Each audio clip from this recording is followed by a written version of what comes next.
I'm Miranda Valentine, editor of the lifestyle blog, Everything Sounds Better in French, and today I'm going to show you how to make flaky biscuits. Now, self-rising flour is the secret here to these Sunday best flaky biscuits. The flour already has a little bit of salt and leavening already added in, so it makes it super simple, and I have our ingredients all laid out here.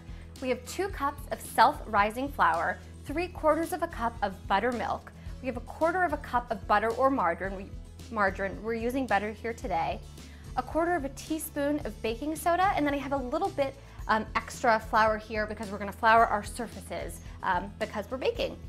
So to start, we're going to grab our flour here, add in the baking soda, and just give this a little toss. Okay, now we're going to add in the butter, and we're going to cut this in. You can either use a pastry blender. If you don't have one of those, you can use 2 knives like this. So we're literally just cutting like this.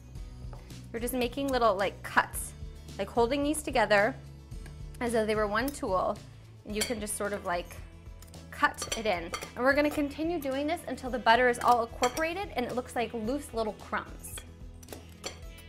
So you don't want the little chunks of butter to get too fine. Actually keeping them about dime-sized, coarse little crumbs is going to help it be nice and flaky. And of course these are flaky biscuits, so we want them to be flaky. Now what we're going to do is make a well in the center. So just make just like that. Make it like a little donut. And we're going to add all of the buttermilk in at once. And then we're going to stir this to combine. But you don't want to overmix it. So now we are going to put it out onto a lightly floured surface. That's because you don't want the dough to stick. So I'm just going to put some flour on here. Okay. Now let's get our dough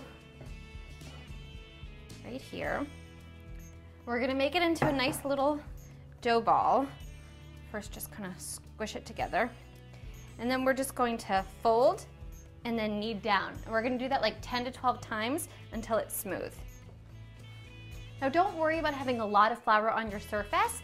The dough won't absorb more flour than it can take, so you're good to go. So now we want to roll it out until it's like a 1/2 inch thick. So kind of like you're making pizza dough. This is a very similar thing. So now we are going to use our little biscuit cutter here. This is a 2.5 inch size. And just like we're making cookies, we're just going to pop those in. Ta-da! And we are going to line them up on this lightly greased baking sheet about 1 inch apart from each other.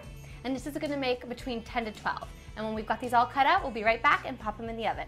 Now, as you'll see, I do have some remaining dough, but unlike cookies or something else, I can't just form this into a ball, push it out again, and try to make more biscuits out of it, because you'll actually, by refolding it and mushing it, you're going to lose those flaky layers, which is the whole point of a biscuit. So this, unfortunately, we have to be done with it. So my oven is preheated at 425 degrees, and I'm going to pop these in until golden brown, about 10 to 15 minutes. So let's come back then. Okay, so it's been 10 minutes. Our biscuits are out of the oven, looking fantastic and smelling even better. Okay, so we're going to put these on our plate, but for now, let's just test one out. They've been cooling for just a second, so hopefully it won't be too hot, but just check out. See that great, wonderful flakiness? This is just begging for a little bit of butter. So I'm going to pop the rest in these plate, serve them to some guests. But how easy was that, right? That's how you make the perfect flaky biscuit.